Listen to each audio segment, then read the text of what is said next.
Welcome to another episode of From the Correspondent on Signature TV. Here we discuss interesting stories, but we pay more attention to the experiences our correspondents get on a daily basis on the field. It's more like a vlog where our reporters take us through their daily routines in trying to get us news stories and information that keep us up to date with what is happening in our society around us. And today we will be having two of our correspondents, one from River State, Williams Uchowaji, and one from Enugu, Christopher Lele, who will be discussing a whole lot of experiences they have gone through in the past few days and weeks. So all this will come your way after this break. Please do stay with us. The programs continue shortly.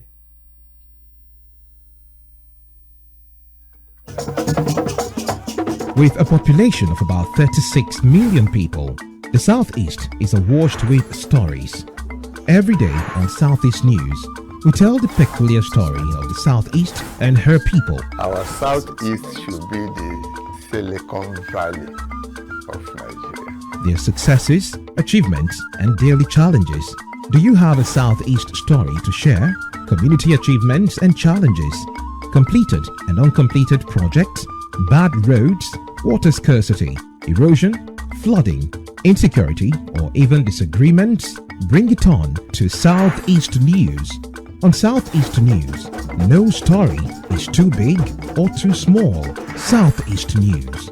Let's tell our story. Showing on Signature TV every weekday at 4 p.m. WAT, 1600 hours GMT. You're welcome back to From the Correspondent. I am Emmanuel Tewase. Today, we'll look at the just concluded MBA conference here in Enugu, which was marked by significant events. The week-long program appeared to stand on the brink of one of its most comprehensive leadership reforms in decades, thanks to the Nigerian Bar Association, which used the occasion of its annual conference to create a platform that developed bold, visionary leaders ready to build a prosperous nation. Our correspondent, Christopher Lele, followed the event and brought us updates from the annual conference of the Nigerian Bar Association. Let's take a look at how that event went.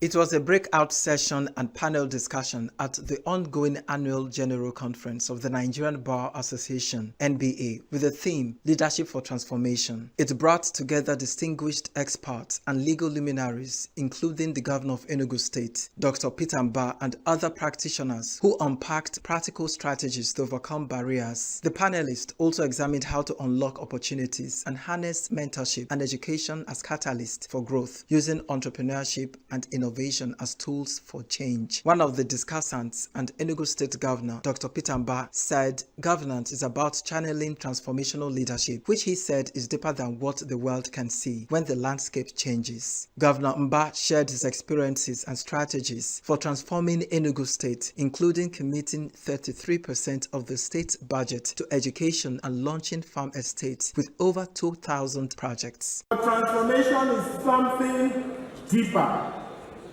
It is not management. It is not tinkering at the edges of what already exists.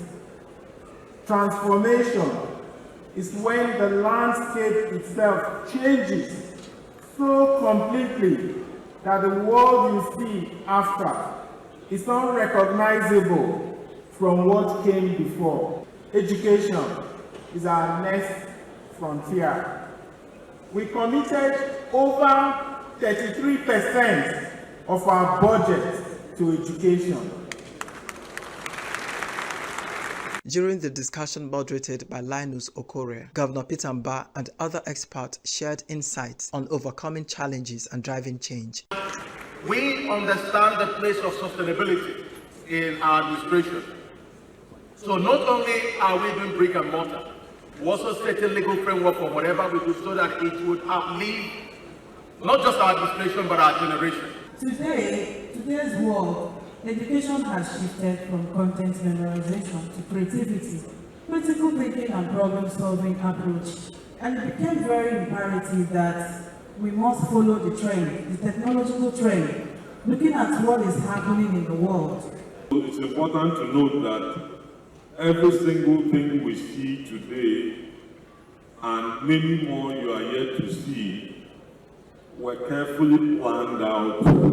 And if you go back and look at the manifesto, you'll see that all of those things were foreseen and planned ab initio. When asked about his stand on sit at home and the continuous detention leader of the indigenous people of Biafra, Nnamdi Kanu, Governor Mba maintained that Enugu State is free from sit at home and expressed his efforts towards the release of Nnamdi Kanu. The situation we met on ground was one where everybody, whether you wanted or not, you were compelled to sit at home. And if you did not, it means that you're going to have a violent attack either on your property or yourself. So that was the situation we met on ground.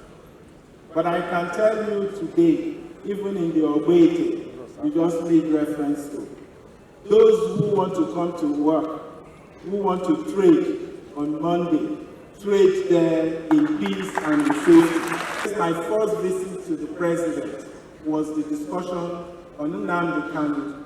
And I came out and granted an interview about what I had just discussed with the president. So I still believe that the right thing to do is to release Nnamdi Kanu. And hopefully that will happen soon. Former member of the National Assembly, Senator Dino Milaye, praised Governor Mba for his style of appointment and recruitment process, urging him to share his success strategies with other governors to tackle corruption and revenue leakages. Why I am particularly impressed this afternoon is Your Excellency's recruitment process in appointing your political appointees. Your Excellency, maybe you tell your colleagues in the Nigerian Governors Forum, organize a retreat and teach them how to recruit how to recruit appointees. Square pegs in square holes. Because that is one of our fundamental problems in our state and in the national level. Highlights of the panel discussion included the presentation of awards to the panelists. The Nigerian Bar Association, Africa's largest professional body of lawyers with over 120,000 members in Nigeria and abroad, is a flagship gathering of legal practitioners, policymakers, judges, academics, and international guests. The conference serves as a platform to reflect on law, democracy, governance, and justice in Africa and across the globe. Christopher Lele, reporting for Signature TV. You're still watching from the Correspondent on Signature TV. That conference was a week-long event that had brought in the best of minds to deliberate on how we can develop a legal framework to govern Nigeria and ensure the progress of the nation. And joining me via the phone is the correspondent who did that report, Christopher Lele, who is joining me via the phone because he is currently on the field for another assignment. Then all the way from Port Harcourt, I have our correspondent Williams Uchowaji, who is also standing by to talk to us about the local government election that took place in the state. So Christopher, you're welcome to the program. Thank you, Emmanuel, for having me on the program. How's the afternoon going? Well, we thank God everything is going on here well. Standing by is Williams Uchowaji. Williams, you're welcome to the program. Thank you, Mr. Emmanuel. All right, so Christopher, MBA, MBA, Christopher, can you hear me? I can hear you. Thank you, Mr. Emmanuel. All right, please, you may want to mute your devices, except you want to say something so that we can have a coherent transition, please. Christopher, you covered the week-long event, the NBA conference, which originally was scheduled to take place in Port Harcourt, but due to some reasons, it was shifted to Enugu. Let's start from the conference itself. What did you witness at that? The conference. Yes, go on, Christopher. All right, thank you. The 2025 Annual General Conference of the Nigerian Bar Association (NBA) at the International Conference Center Enugu was one of its kind. We have the likes of international guests, that also came in at the event, and then we had the likes of the Sultan of Sokoto that started the program on Sunday when they officially started. Even Obasanjo was also around to kickstart the program. We have the governor of Enugu State as well, Dr. Peter Mbah, that was also present at the event. We had different calibers, political bigwigs and what have you. They were all available to witness the event, and it was such a great one. With interviews we had with some of the attendees, so far, those that stayed for almost a week all through the program, they said the organization, the coordination, and everything was top-notch.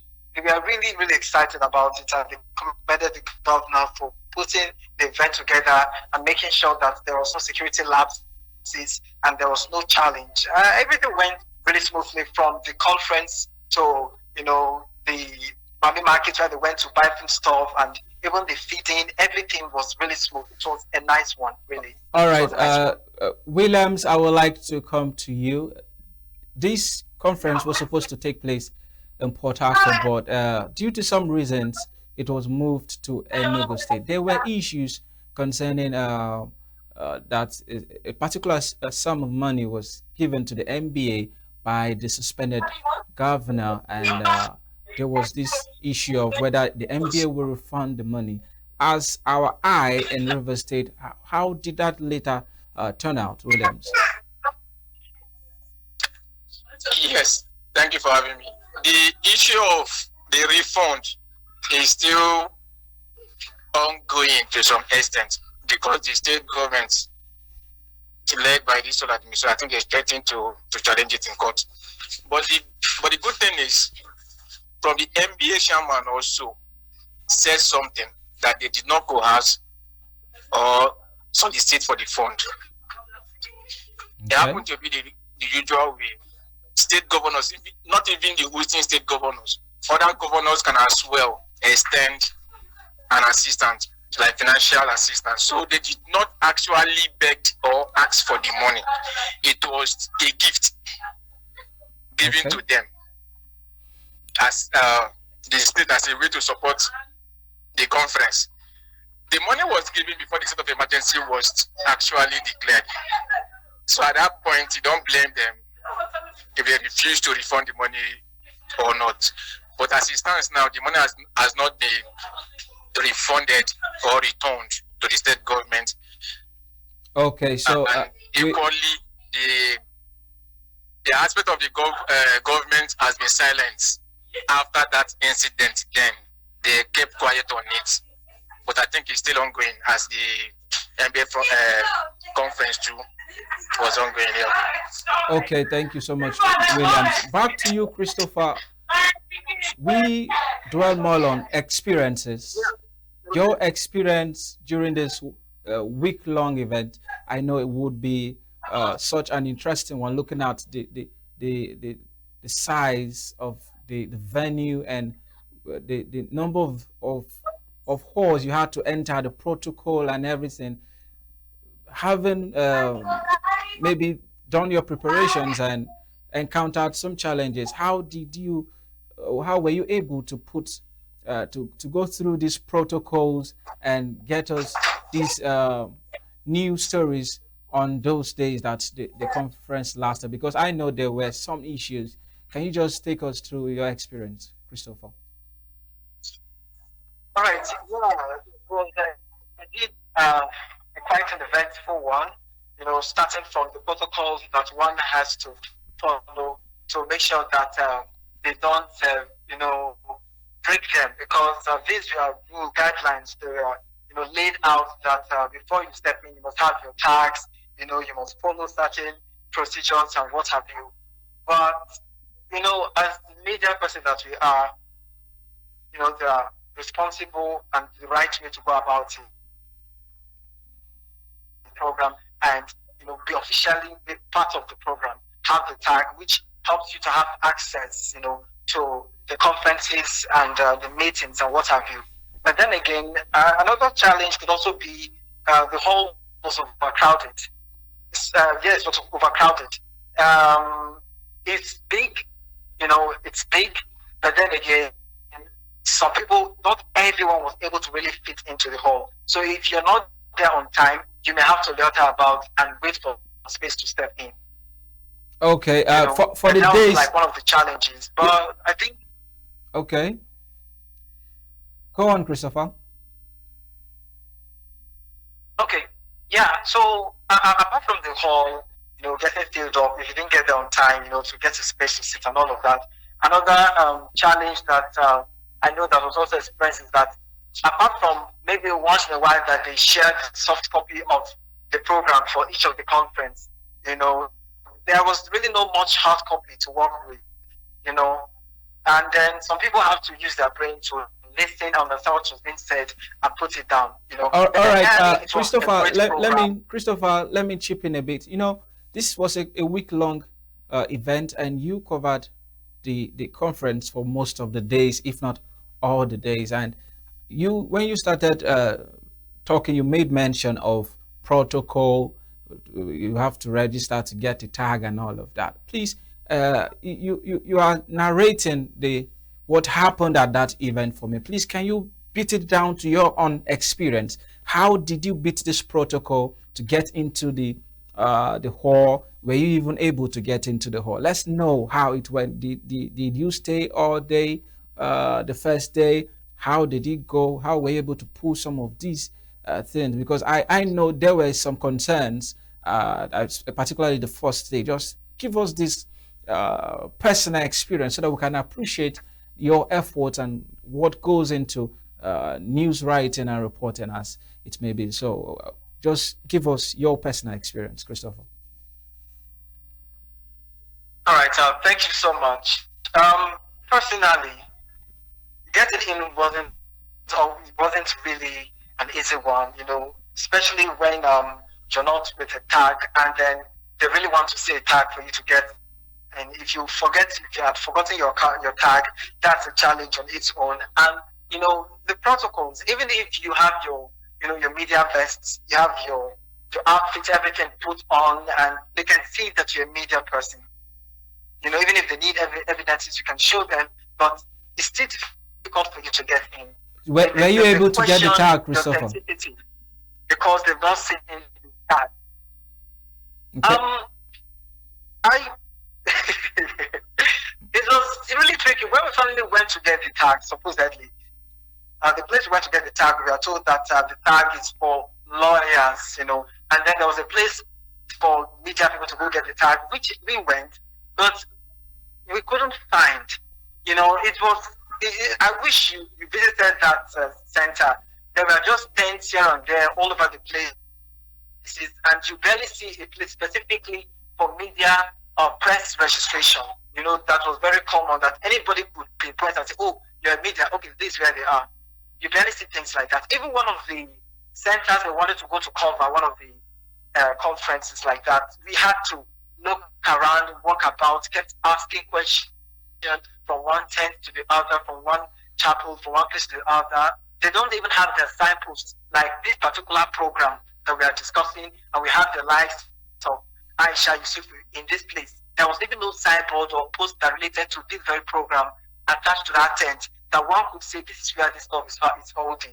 So it was a challenge, to really get these places. So one had to walk about. The only luck we had on some of the occasions was that we had contacts that we could reach out to for proper guidance, and directions. That was just one of the saving graces we experienced. Okay, I understand that no tag, no entry. That was the policy at the gate of the ICC. So how were you able to get in the first place? All right. So there is the conference center, not in the hall of the conference itself. So the conference center, the compound, right? You can get through as long as you have your vest on and everything. They'll see that you're a media person. They may not even bother to question or search or something. Now you can get in from that very time. But to get inside the hall where these conferences are being held, where the chambers and candidates are, pouring in wisdom and what have you, is the challenge, because there are protocols, there are security guards, all standing at the entrance. Before you step in, you have to show your card to show that you're registered for the program, and they can't just let any Tom, Dick, and Harry to step in. That was where the major challenge was. Okay, Christopher, I still feel you are withholding a lot of information for reasons I don't know, but because these challenges is what we actually want to dwell on, so that we appreciate the efforts that go into sourcing and packaging news for I wouldn't really say I'm withholding. To an extent, it's a great thing, that they work with protocols, even if they could see the vest and see that you're a media person, to an extent, for security reasons, one has to really see the card. That angle can be understood, right? But then you can also look at it from the angle of, giving press the chance, to also, feature in things and get proper information, But then again, you wouldn't blame them. These platforms have been open for the longest of time for people to register. That's why I'm not really going deep into it. So I'm not entirely blaming them. So it's more like a 50-50 thing. We shared from our part. They also shared from their parts. From our own angle, though. Okay. I think it's beginning to get interesting. So there was a point of registration, but for some reasons, you didn't enroll on time, but yet you got the news, yet you got the story. Because of the platform to get information out there. Yes, yeah. I would have loved you to be a bit elaborate on, despite not having the pass or the not being registered, you went ahead to get a couple of stories, even away from the main event, down to the business angle. I'm still going to come to that very soon. How were you able to get what was happening inside? Just let me. Okay, go on. It's all about the passion. You understand? The whole reporting thing is not just what you do because you have the opportunity to do it. Even when the opportunity is not there, you have to fight in to get the information. It's a field thing. You're on the battleground and you have to make sure that you get your shots out there, So even when we didn't have the chance to step in, I had to filter around and look for a means whereby there was a space, there was a chance, maybe talk to someone that could help me to come in, and somehow I was able to sneak in. And when I sneaked in, I had to go to a corner. When you get to a restaurant and you don't have anyone on you, you can't make it a go break bottle. So I had to go to a corner and make sure that I wasn't seen, so I won't be chased out and all of that. But then again, it was worth the while. Okay. I never regretted it. It was worth the while, and I was glad I took the risk, I took the chances, and I went through the stress to gather the information and give it out to the people. It's all about the people. It's all about giving them what they want to know and what they want to hear. So it was really worth it. And then also, we had a couple of interviews outside, even after the conference, even in the compound, we have baristas all over the places. You have to walk to them. Even when you walk to them, not all of them want to talk. Some of them that you try to interview to talk to you, they will tell you that they are government personnel and they cannot talk because they don't want anything to implicate them or their job. So that also is another challenge. Even if one would have said that you're working in the presence of the elite, where you think people are educated and then they have legal standing, to know what to say, how to say, and where and when to say. But then again, many people are still withdrawn because they're in the system that is still affecting everyone. So some of the information we have gathered, I couldn't because some people were being careful not to be victims of circumstance. All right, Christopher, thank you so much. But before I let you go, can you please give us a feel of business activities? Because we understand hotels within the metropolis were fully booked, and a lot of business activities around the venue were booming, and a lot of people, even though not all, made profit and all. Can you just, from what you saw and the people you spoke to, how was the business angle of the conference? Yeah, the business, the money market was it was booming for those that were excited about it, while some were not really happy about it because they feel the deal that they had, with the organizers of the money markets was not met. One of the ladies were complaining. One of the ladies there was complaining bitterly that she had her tiger nuts that was over 200,000 naira that got spoiled because people were not buying. And the organizers told them that they were not going to allow hawkers to step in the markets, even in the conference, in the compound. But somehow, there were hawkers all over the place selling something that they paid about 225,000 naira, to get a sheet, a store to sell, to get a stand. So they complained bitterly, while others were also complaining that, they had a number of vendors selling almost the same thing. And that makes it difficult for them to also make good sales because almost everybody have the same thing. So it's a challenge on their part too. One other people were also excited that so far they're making sales and people really seem to love, their products and they're really getting patronage. So it's more like a 50-50 thing, while others are happy about it and they're making profit. Others are not happy about it because they are not making profits. All right. Thank you so much, Christopher, for your time. I really appreciate you anytime you come on our program to discuss your experience. The MBA conference was indeed a milestone for the Enugu State government, and the MBA as a whole. It was very massive, and a lot of wisdom, ideas were shared on how to move the country forward. I have been talking to Christopher Lele, who covered that event. And Christopher, again, I would say thank you for always obliging to my call. You're welcome. Take care then. All right. Thank you so much. Moving down to Port Harcourt, where William Uchowaji is standing by. Williams, good afternoon once again. Yes, good afternoon, Mario. All right. If you were paying attention to what Christopher said, he made mention of efforts to get some legal practitioners talk on the event, and they declined. It got me thinking, one would expect that those with legal background who know what to say and when to say and how to say shouldn't shy away from talking to the media. But then again, looking at what is happening in River State and what happened during the local government election, with all the legal implications lying bare, do you think this could be one of the reasons why we have a judicial system such as what we have now? Okay, Mr. Mane, this question should have been best answered by a legal person. Okay. Yeah, but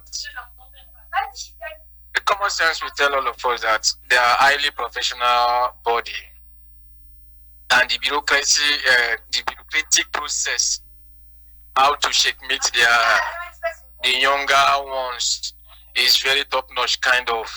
So they always keep to that ethics and principles. So they don't talk anyhow, let's put it that way, not to be fined or sanctioned yet. So it's always between that scope. They always live within that scope. Yeah, that is, I think, the reason for most of them turning down interviews and talking to the press. Yeah. All right. So there are a lot of concerns regarding the just concluded local government election in the state. We saw reports where some polling units, nobody showed up for voting. Then a magic that also took place concerning the tickets and the platform under which some of these candidates contested for that election. Williams, can you just bring us up to speed with what actually happened at the Rivers poll, local government polls? Okay, as concerning Rivers State and the election, the local government poll are just about to be concluded. It's not far-fetched, it's not far from the normal Nigerian society or political settings. So the election was, see what happened, and we are still eager to see more. So the election has come, was witnessed the previous one that was conducted by the suspended governor. That was last year, October 5th. The Supreme Court now came up to nullify it on the ground that every state has to do election to elect a proper, shaman to mount the grassroots, the local government councils. So they nullified the election conducted then before the state of emergency set in. Now, the state of emergency, before the state of emergency set in, the suspended governor already through the RISEC commission have even established timetable that's supposed to, election that's supposed to take place on the 9th of August.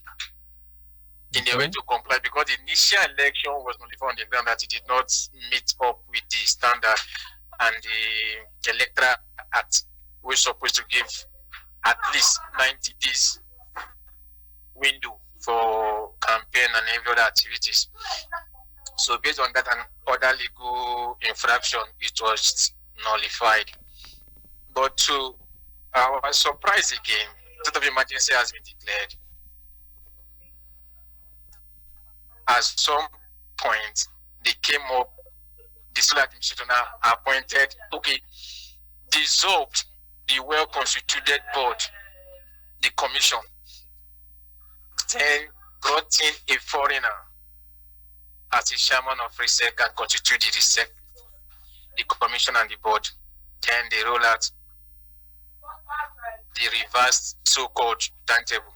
Can you hear me? I'm getting you, Williams. Yes. So people became agitated. Let me just take you back a little before we progress, and we're talking about the legality of the whole thing. Even the INEC, they're supposed to have conducted the rerun election, maybe by-election, sorry, not rerun, by-election in Rivers State to fill in this one in, I think, in Ogoni Aziz and constituency, I think, Faga, constituency 1 or 2. But they refused to capture Rivers State because there was still an ongoing state of emergency. Okay. The same illegality that made NBA to move their conference to Enugu because of the state of emergency. So they still proceeded by appointing and constituting a RISEC board, appointing a RISEC chairman that's not from Rivers State to mount the commission. So all this point at illegality. Even a normal common man in the street, we equally understand. You don't need to be a legal person or a lawyer or a barrister to understand this, that there is an infraction or an infringement on that part of the law of the constitution, because we are operating constitutional democracy. So everything is centered on constitution. Constitution give us life. So I don't know why I think give the democracy life. So it becomes a concern to everybody. So now, finally, the reverse timetable has been rolled out. Activities have started. The reverse timetable was on, I think, just within a month or a month and a week to the next election. Okay. So the question is, now they are laying claim that the previous RISEC is an institution that is like a continual process. But the process itself of the electoral was altered when this other commission was dissolved. So everything was altered. Okay. Are you telling us that you're doing some other processes when we don't know, when nobody was even aware, when the board was dissolved, activity was still ongoing? So all those are the questions. You constituted a board within 6 weeks.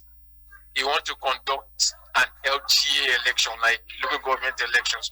Now the question is, how can the state of emergency now give birth to a constituted elected council chairman and ward councillors? And the 6 weeks, the 6 weeks, sorry, Williams, was not up to the 90 days as stated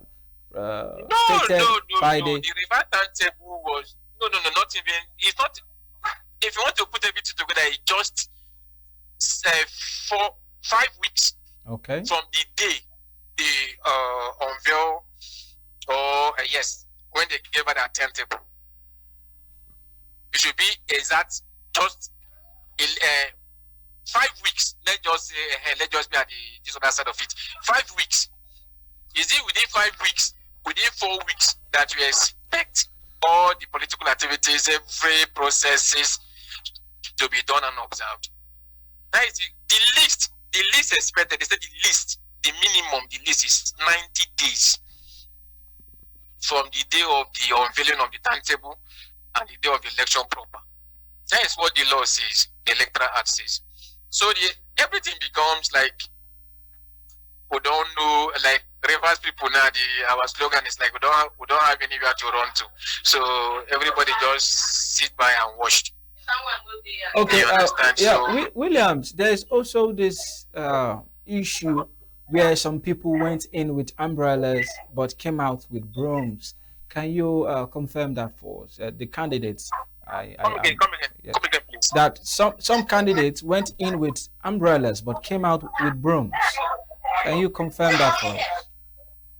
That some candidates went in with umbrellas under the platform of the People Democratic Party, but it turned out that the reverse was the case, as most of them now claim to come under the platform of the All Progressives Congress. Yes. That one is no longer news. Yes. It's no longer secret. It's just a common thing that just happened. Okay, please, can you just explain to us the magic or the why the sudden change, and if the law even permits that kind of thing within the short time? That is what everybody is actually, I don't know whether I would say surprised or don't really understand where the whole, like the desperation and the drive. Because for the last count,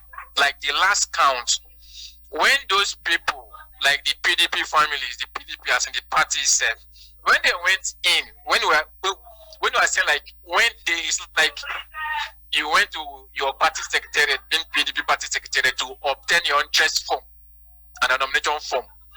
When you went in, we are waiting for you to come out with the PDP nomination form as aspirant or whatever in your party. But you went in as a PDP person. Now you're coming. Then you came out chanting APC. Okay. It has been confirmed. It's not a rumor. It's not a propaganda or whatever. That was exactly what happened. Well, so what are Rivers people saying concerning this magical occurrence and sudden change? Like I said, it's like we are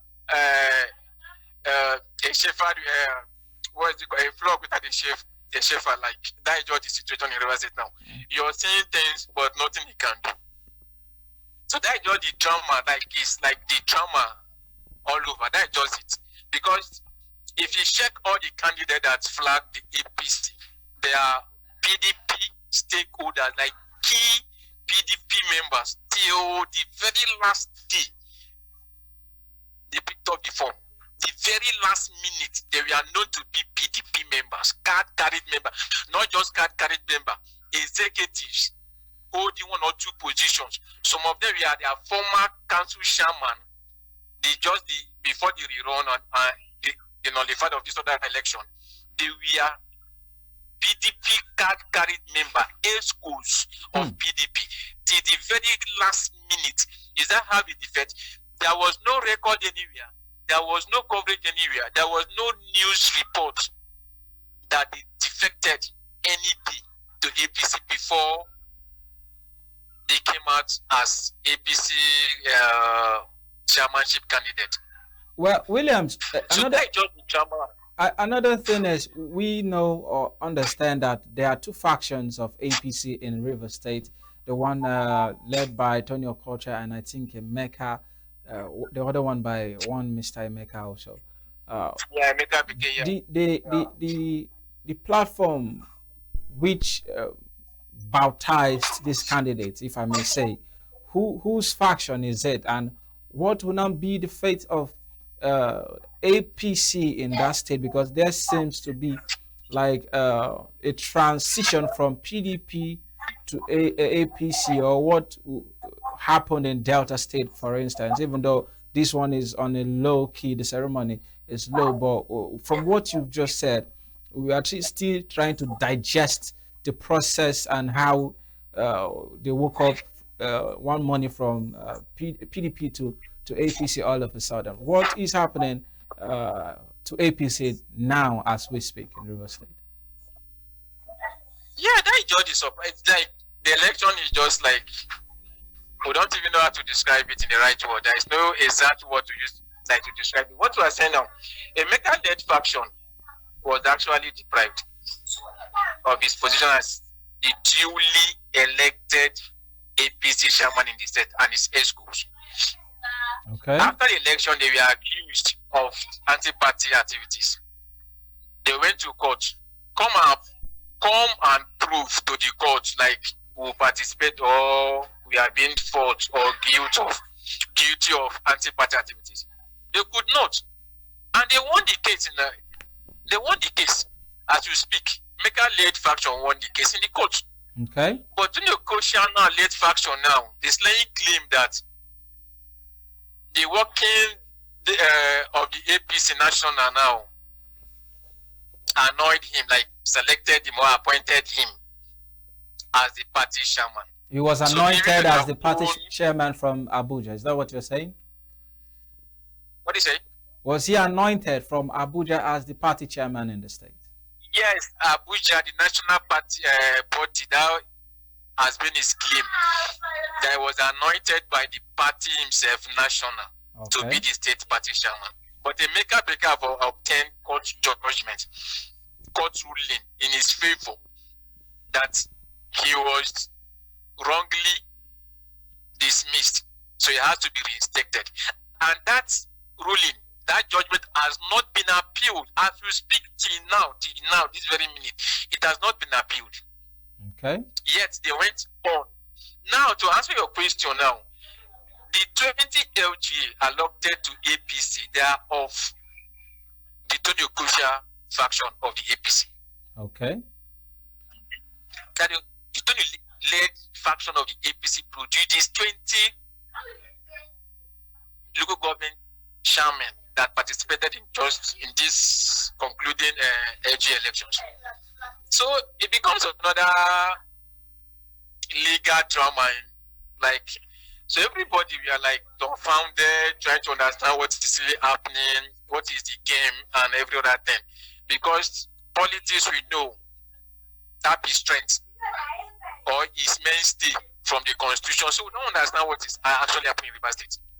Okay, Williams, will hope that we get more updates and reactions from different quarters concerning the election. But then again, as we speak, what is the progress of the collation of this election? Have any result been announced?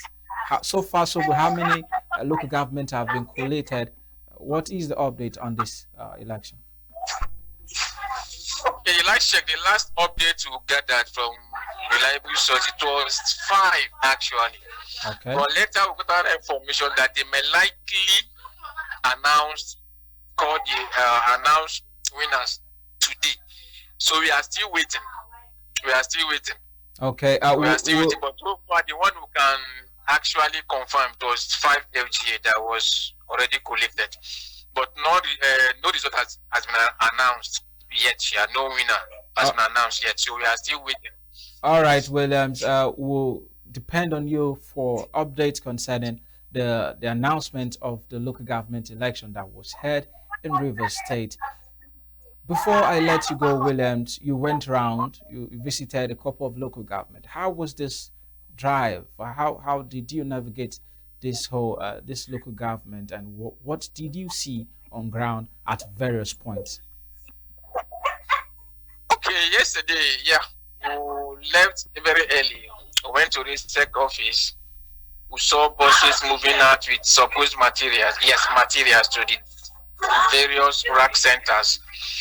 Then we moved to, I think, Elekaya, Faga. We saw material living that should be around to 8, thereabouts.